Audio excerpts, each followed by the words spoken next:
অভিযোগটা এই যে গায়ে হাত তোলারই ছিল। হ্যাঁ। এটা ঘরের ভিতরে ছিল তো আমরা এখন অভিযোগটা পেয়েছি।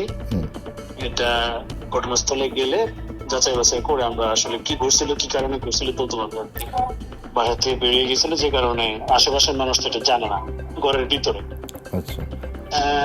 আমরা কথা বলছি, সরাসরি তার সাথে হয়নি, কথা বলছি এবং ঘটনাস্থলে তো আজকে অভিযোগ দেওয়ার পরে অভিযোগটা ইন্ডোর্সমেন্ট হয়তো স্যারের সাইন করে ওটা ছিল না বলে কিন্তু আমরা কানেক্ট হতে পারিনি, এখন হয়ে যাবে আজকের মধ্যে।